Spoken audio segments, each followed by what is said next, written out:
Are you ready to learn? Because my super experienced guests are ready to share some really valuable information. Make sure and listen all the way to the end to get help and support. So let's start with the best audio experience. Hello everyone and welcome to our show. Today we discuss about link building, how you can earn backlinks to your website, because we have many different methods today. You can buy, you can earn, you can get, you can back someone, to get these backlinks. I don't recommend the last one, but it's up to you. And I'm excited to discuss this topic with Dmitry. How are you, man? Good. How are you? I check out your profile. You have extended experience about this topic. Yeah, I'm good because I'm in sunny Florida right now. And you had the conversation with Neil Patel.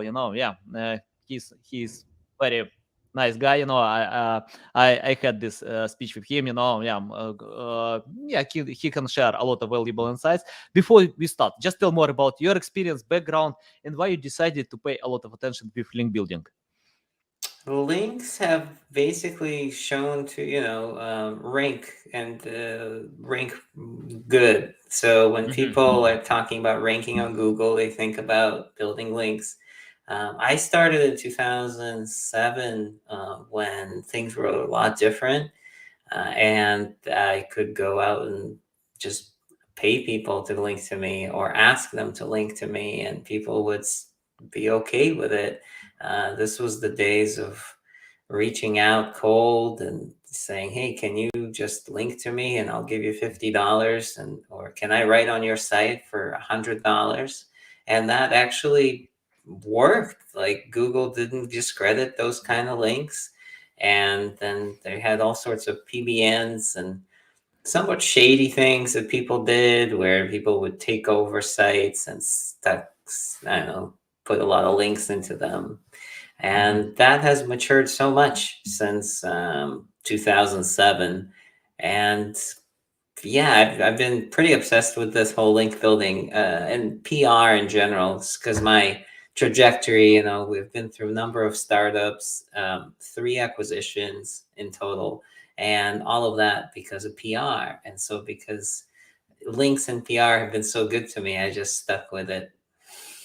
Yeah, I started to learn more about PR the last time because I had a client, big client, it's like bank and financial services, and we found that many competitors have backlinks from Bloomberg, Nasdaq, many other recognizable authoritative websites, and all of them are PR campaigns, and we decided to find PR specialists who can handle the process, who can help to get these backlinks, because in my agency I always cooperate with other specialists in my niche. For example, if I'm good with one special technique, it's hard to figure out how other works. Yeah, you need to take time to get experience. So we delegate this task with others.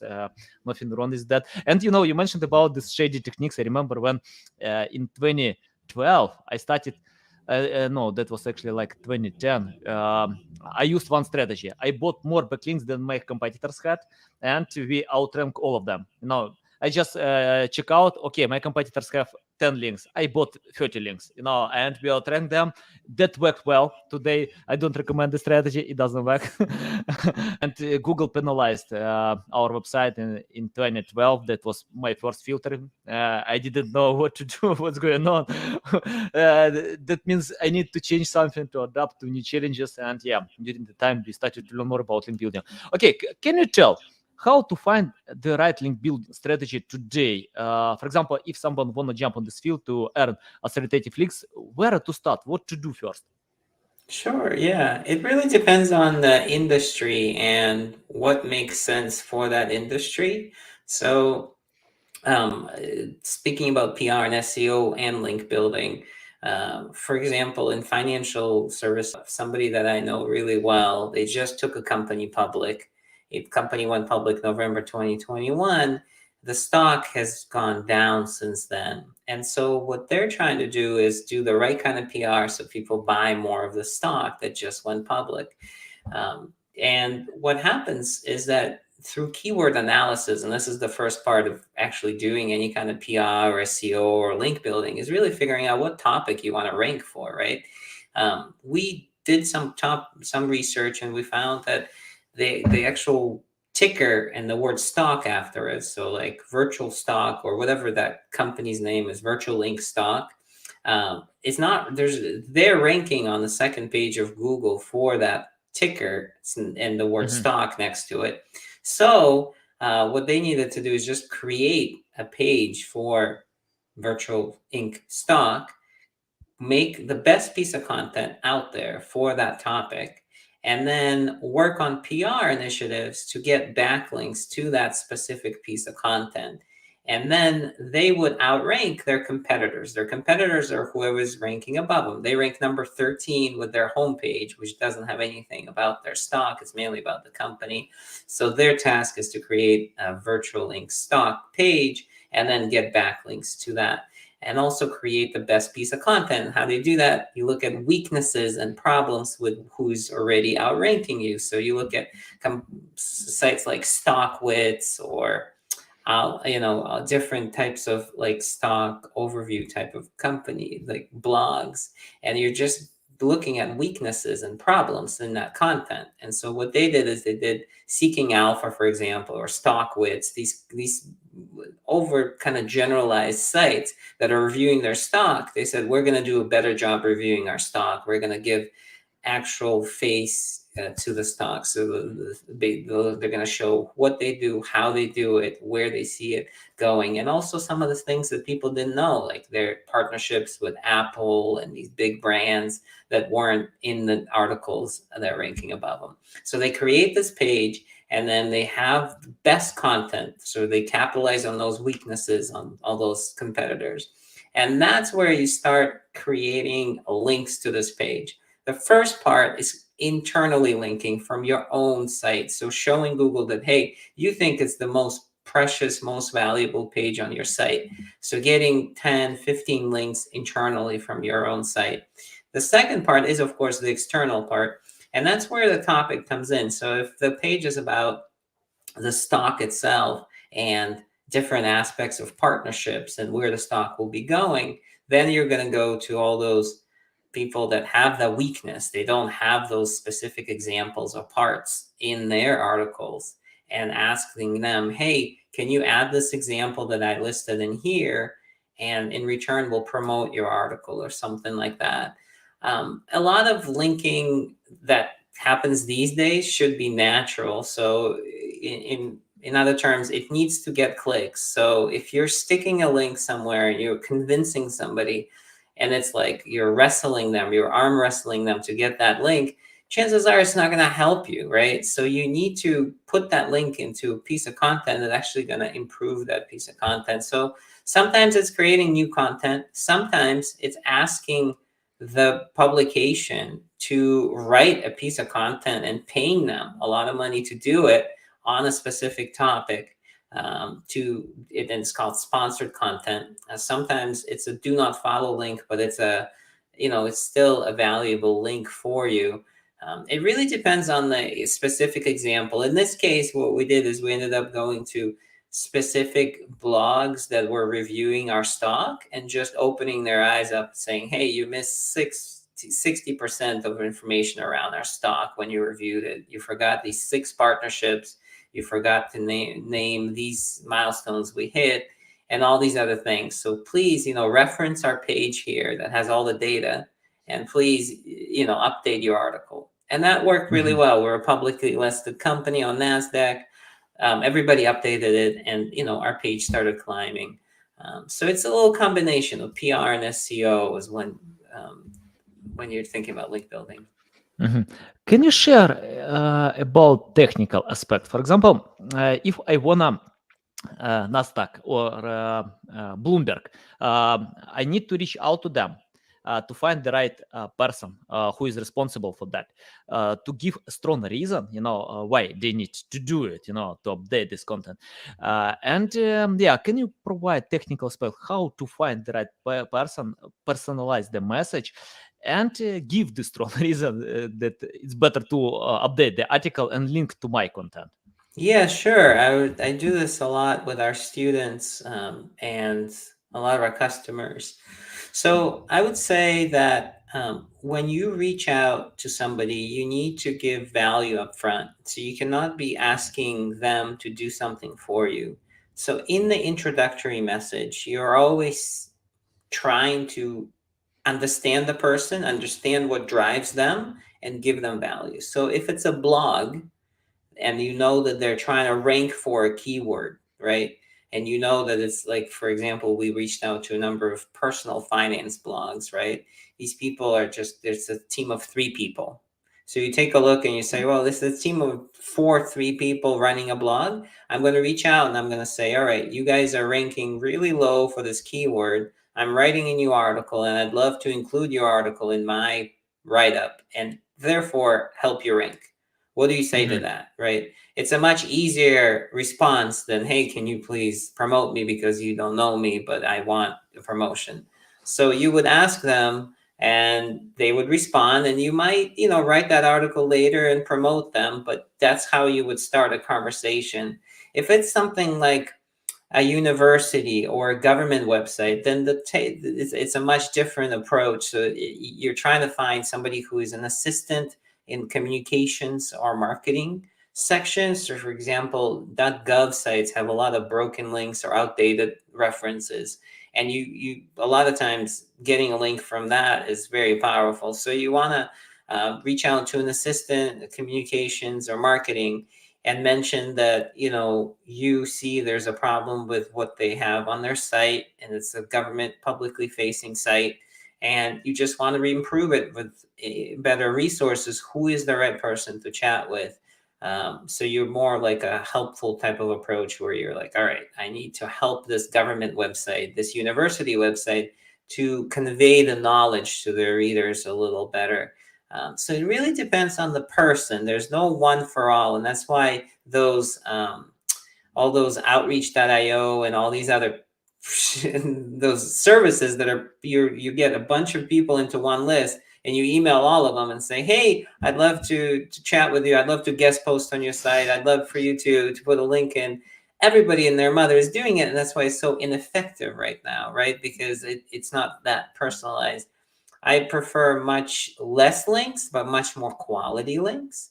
And a lot of people just are not, they don't get it yet. It's still a new thing for the majority of people. I feel like people kind of nod their heads, but nobody's really practicing on it because it's like quality over quantity is like a nice thing to hear, but most people do not actually implement it. Most people just go back to like, well, I'll just revise my list and still shoot out this thing to like 100 people. So I like to get emails, for example, when someone reach out to me and share, I can see you love fashion. You are passionate about that. What?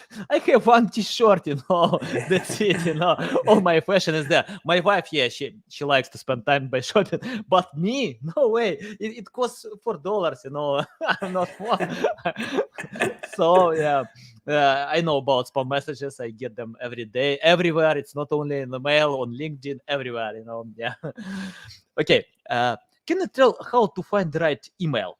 For example, if I wanted to reach out, we have a bunch of tools, but most of them, I don't know, it's like when you are looking for emails, we can get different emails from different tools, and how to know that this email is correct, or probably have the highest chance that this email is correct. Can you tell more about that?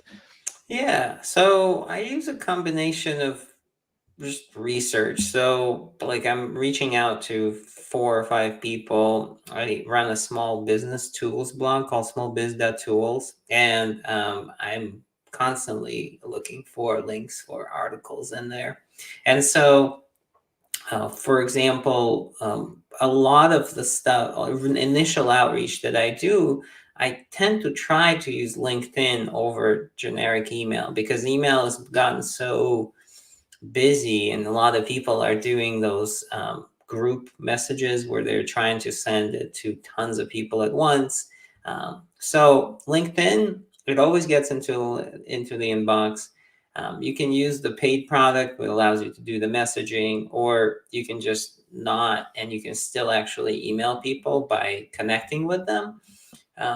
It's the email address itself. You can use different methods. So like you can look at like tools like Hunter and Snove and all these other tools that basically pick up the generic syntax of the email. And then from there, you can see which one fits for that person. A lot of times on the contact page or somewhere else, you can just find the actual syntax of that person.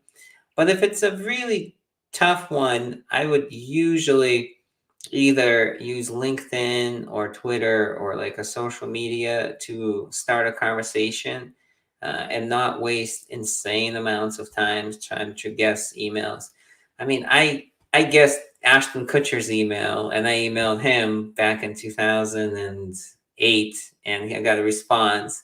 And I used to spend days guessing people's emails. I had like a script and everything for this. And these days I'm not too obsessed with it. I look to see who I know who might get an intro, or just do and reach out on LinkedIn, but take the time to make it super valuable. For example, I just sent an email to somebody in Ukraine, and I asked a friend of mine to translate my message into Ukrainian to make sure it doesn't sound crappy using Google Translate, and that it sounds kind of, with slang and fun, kind of like, and so then we worked on it, and then I sent that message out. I hope to get a response because I hope I stand out from everyone else who is emailing this person.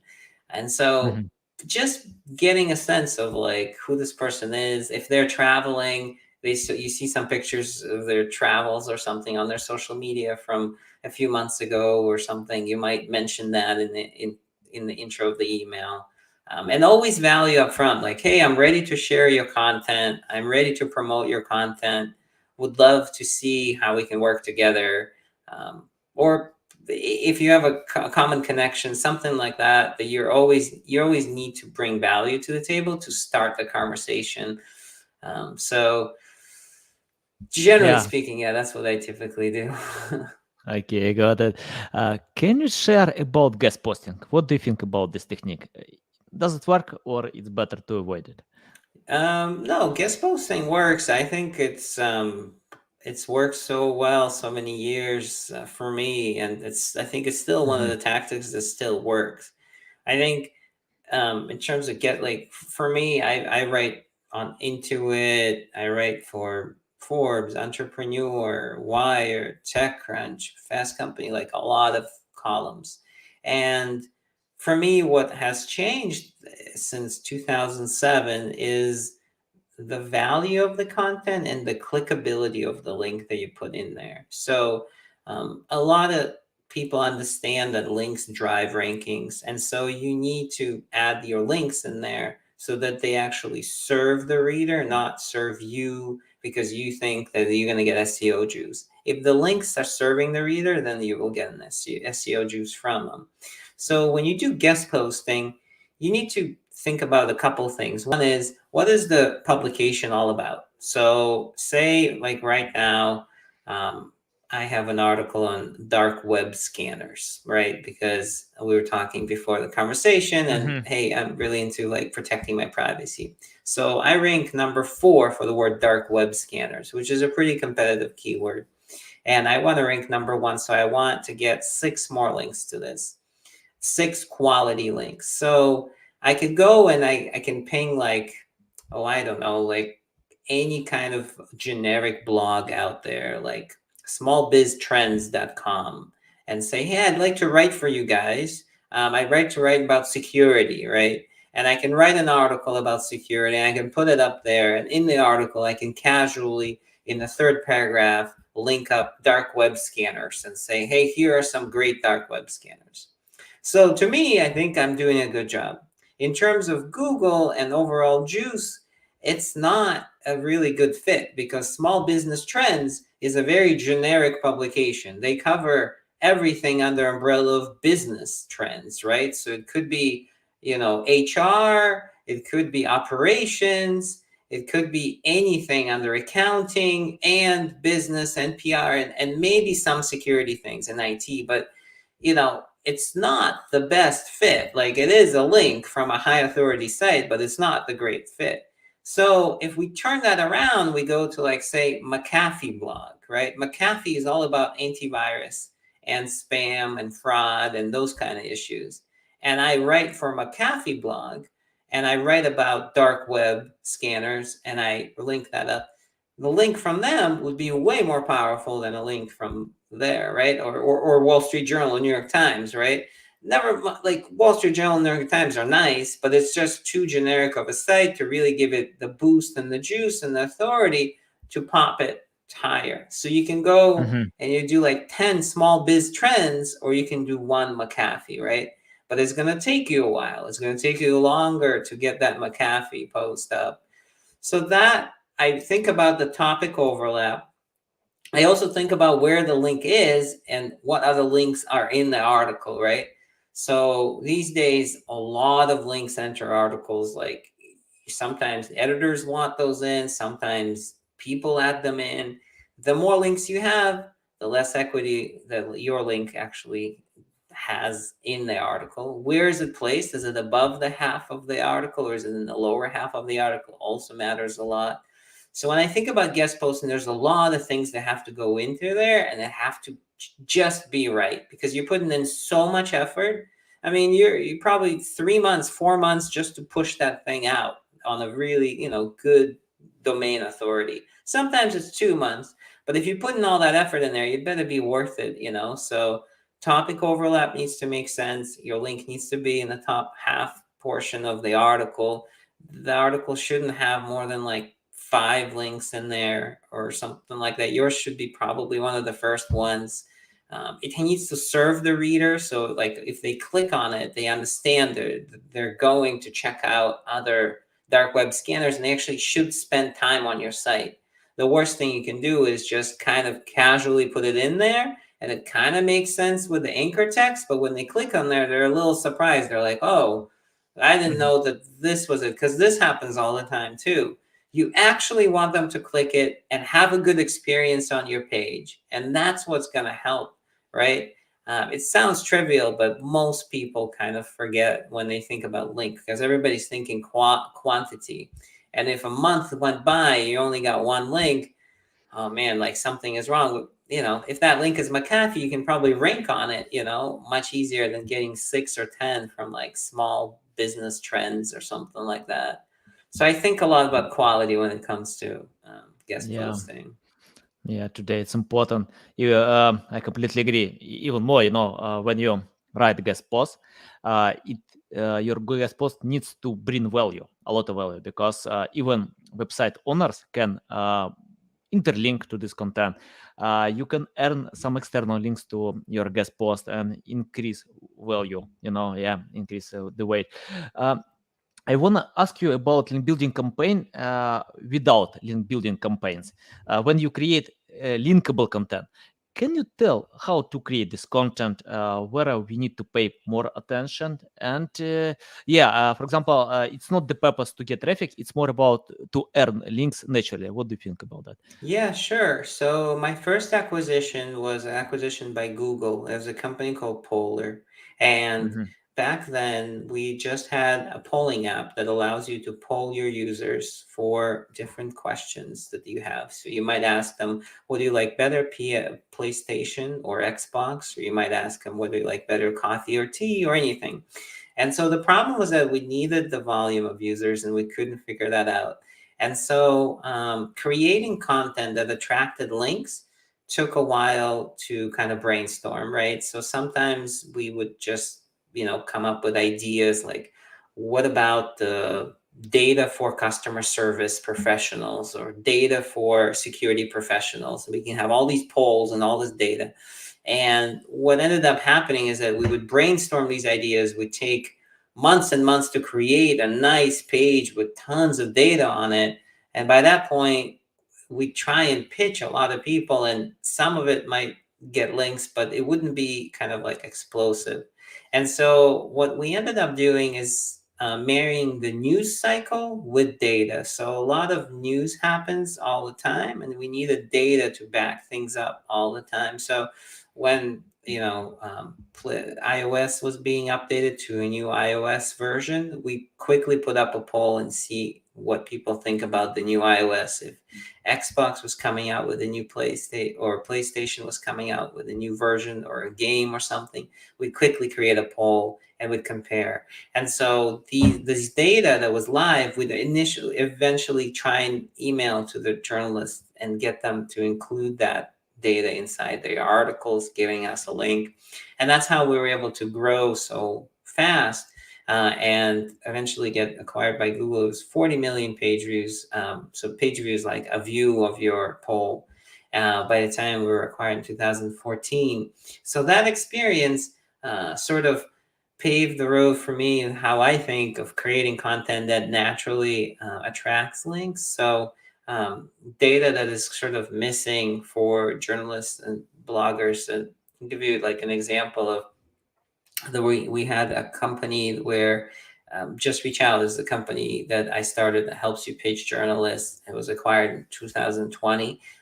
But one of the customers was this company called IC Cars, who I befriended, and I ended up consulting. And so when the GM recalls were going on, General Motors was recalling all those cars. It was very hard for reporters to have one area where it had all the figures of all the different models and all the recalls.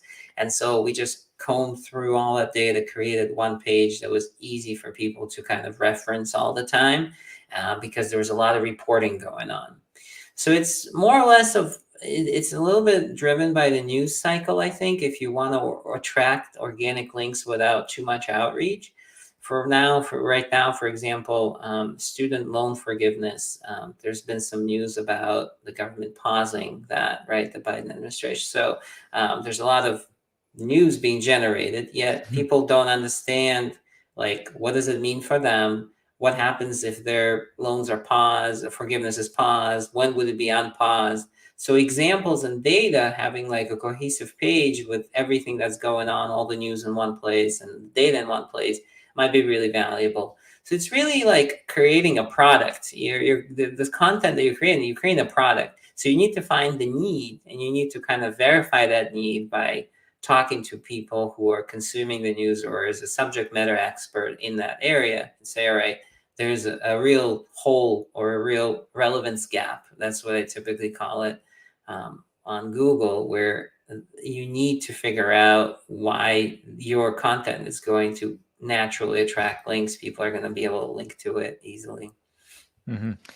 I can't avoid one question, about how to create a company or products that big companies wanna buy, like Google, other big companies, because I'm not sure it's simple. These companies have their resources, their teams.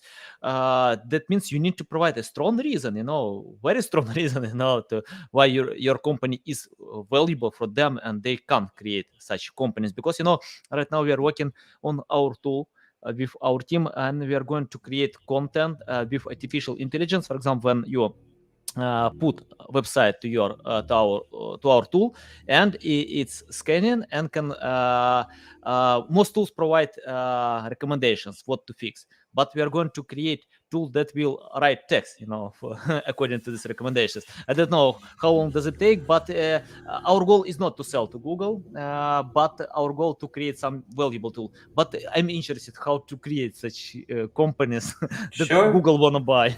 Well, the first one was more organic thing. We just were really popular, and Google was building Google Plus back then. It made sense with this app. My second acquisition, Just Reach Out, that was purely my app, and it was 2014. I started 2020. I sold it. I actually ran a process of finding the right people, and I built it with a mind of like I wanted somebody who is an entrepreneur like myself to buy this product. And so I wanted to find an SEO minded person who can take it and scale it forward. And so I looked at people who were operating other SaaS products in my space, because I was a SaaS product, and Just Reach Out, it still is. And I wanted a small, like 2-3 people firm who know how to scale. And so that's what I ended up sort of doing in terms of, and I, if I didn't get an acquisition, I would have still done the product. If I knew that a good test to question to ask yourself is, hey, would you still be doing what you're doing if you knew that you weren't going to get an acquisition or any huge big outcome out of it? And if the answer is no, you might have to rethink it, right? Because you want to be doing something that you just get pleasure out of it, not just, you're doing it just to sell. So I did have in mind of who I want to sell to and at what point, because there's a company out there, and there's a couple of these where they will basically build the product with you and then buy the product from you. So they're kind of like investor partner who will grow the product with you. They'll keep continuously give you capital to keep building the product, and at the end they buy you. But if the outcome doesn't hit the marks that you guys both set out for, then they just take a minority stake in your company. So I have talked to a lot of these folks. I'd say, like, I'm starting my third company now, right? It's going to be called Topic Ranker. It's in SEO space. It's in keyword recommendation. So it gives you actual keywords and the reasons why you're going to rank for them easily. So it does a lot of analysis around your domain authority, what you can possibly rank for compared to what's out there. And it gives you very specific keywords that you will have no trouble ranking for without that much links. Right now, what I have laid out is, like, I have these really tight relationships with big names in the SEO space, right? They, like, people that have trusted me for a long time and they follow what I do. And so they're interested in what I'm doing next. And I've made those relationships and friendships before I'm even starting a company. And so what I'm doing is I'm introducing them to my product very early right now. I just have Figma. I just have the design for it, and my developers are developing it, but I'm already sending it to them and asking them for feedback. When you ask for feedback, you get person's mind share. They remember what you're doing. And as you continuously implement the feedback they give you, maybe you don't, but at least you keep asking, then they become part of your circle. They follow your journey and they see how it develops. And then it's not foreign to them to talk to you about acquisition or something like that. And so just by asking for feedback from a valuable target who might buy it from you and keeping them close, even if they're not an investor, they're not an advisor, they're just informal friend, like informal advisor or friend, will help you sell the product later on. The more people like that you bring close to your circle, those people might even become your customers at the very beginning of it. Also, finding the right partnerships. SEMrush has an app center that allows you to use their API. And if you're using their API for your products, feature your API, your apps in their community and become, popular and become a part of their community. So things like that, if you're building an SEO app, you might want to, look into. So it's really creating a list of people that you think might be good potential buyers and listing reasons why they might be good potential buyers besides talent acquisition, right? How is your product capitalizing on them? A good potential buyer is when you see there's not a lot of update on the technology side for their product. You look at their product and you see there's not a lot of great updates. The design sucks and it sucked for 5 years, or the app isn't doing that great, but it's a large team or a team that has, capital to acquire something new, or a team that you see is actively acquiring companies, those different qualifications for that kind of stuff. But you should be thinking about that if you want to exit, which some people do, some people don't. So it's up to you, really. But there's a process of, like, starting early, finding the right people, putting them into your circle, and then running the process as you build your startup, with that in mind. Like, do you want to exit in 5 years, in 10 years? How's it going to go? Yeah, valuable. Can you tell what kind of future are you expecting from link building? It will work, or because I often get no like the question, link build. Do we need link building?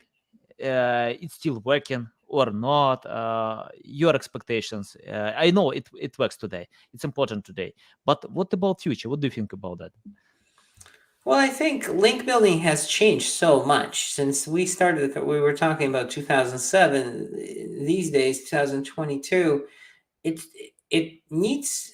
I think it still works, and I think it's going to continue to work. But how we define link building needs to change. Link Mm-hmm. building is not an artificial practice anymore, where we are adding links to content and trying to rank, right? Or creating new content with artificially placed links.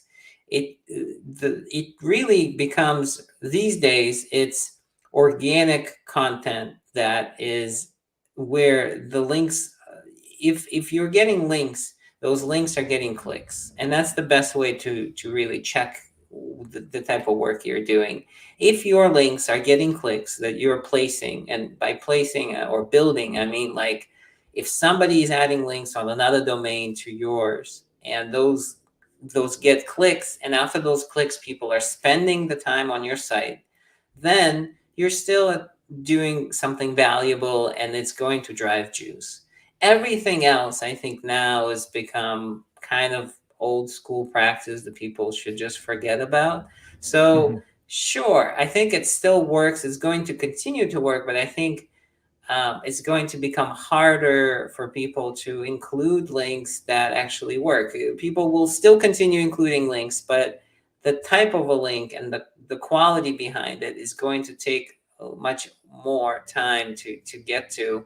So you're going to see less links, but more valuable links, most likely, that are going to drive results for people. So, and you're Mm-hmm. going to see a lot of frustrated SEOs and link builders that are going to deliver 10 links for $2,000 or 10 links for $5,000. And, that client is going to say, this is not helping me, do better. I don't know. And that SEO is going to say, I'm just doing what I used to do, that you got these 10 links. And never mind, that each one of those articles has 20 links in it, and your link is in the fourth paragraph. I got those links, right? And so people are going to start realizing this, and it's starting to happen. I feel like it will be happening more and more now, where somebody's going to get a link and the client is going to say, that I don't like that link. And the SEO is going to say, what do you mean? I've been doing this for years. And, well, it's not in the first half of the paragraph of the article, and this article has 7 links. I kind of wanted 4, and I wanted one out of 4, right? And so I feel like that kind of stuff is going to happen. It's going to start happening more and more. And what we used to do even years ago, like 2019 or 18, doesn't cut it anymore. Like, it really needs to be quality if you want to compete and really scale for keywords that have volume. Mm-hmm. Yeah, we have someone who has name guest blogging. Yeah, we still believe that guest blogging works. Yeah, thanks for submitting this comments. Okay, I have the question. For example, if someone wanna be an expert like you to learn more about link building, can you tell? You mentioned that it's changing, and we need to consider new ways of earning links to create such content. What to learn? Because we know, for example, if we type on Google link building techniques, we can get a lot of obsolete information about that, some shady techniques. How to filter out, find the right good strategies and jump with them? Provide more insights about that. Yeah, sure. There's a lot of information about link building, and the way I filter out information is basically whenever they're talking about personalized approach, and meaning, if the tutorial has somewhere in step 2 or 3 creating a list of contacts that is really a generic type of approach, I usually throw that away and discount it. And I'm more of a seeker on the sort of like one-to-one quality email where you're doing manual outreach to a few people at once and looking at like unique ways to start conversations. So Ahrefs has a Bible of link building techniques. It's a huge document. It's on Google Docs, and Timo there is a good friend of mine, and so he's um, emailed me many times about that document, adding things, removing from it. I still think it's a great resource to just browse through because it's got so many different ways that I find new ways that I haven't even tried yet, And some of it is old school, like scholarships and things like that that don't really work anymore, that they're updating. But I overall think it's a pretty good resource. Brian Dean is a good friend of mine. He was one of the first customers of Just Reach Out, and we've become close friends ever since. He's got a wealth of information on link building that I trust. I just trust Backlinko because he's just done it so long, and he never does anything spammy or scammy. And Matthew Barbie, he was from HubSpot. He's been one of my first customers as well at Just Reach Out, and he's got a decent following, good blog in SEO space that I sort of trust when it comes to link building. In general, though, like I stay clear of most vlogs out there. SEMrush guys are also good friends, so if they put something out, I look at it. They're also Russian, and they also live or work right down the street, not too far from here. So we meet up. So between SEMrush, Ahrefs, and Backlinko, I kind of don't venture too far out. There's so many professionals out there. But in terms of like actionable advice, I think that should probably do it for you. I mean, they have their blog and resources. There's so much info on those. And you can take the Backlinko course, which is part of a SEMrush course now. But that information is just great, and I just hang out on those three sites. Okay, got it. Yeah, thanks a lot. Dmitry, thanks a lot for your time. You share a lot of value. Tell our audience how they can reach out to you, learn more about you, follow you. Sure, yeah. Criminallyprolific.com is my site. So prolific it's criminal. So my wife helped me name it like ages ago, criminallyprolific.com. And you can just check out everything I'm doing there. I got all the links to all the different tools that I run and my academy and all that stuff. But yeah. Yeah. Nice, nice. Okay, guys, you can find all these links in the description below. Listen us on Apple, Google, Spotify. Thanks again for your time. A big pleasure to learn from experts like you. Yeah, a lot of No valuable worries. insights. And guys, ask anything, reach out to Dmitry, follow him, and learn a lot more because you can get value. And our main point to get value.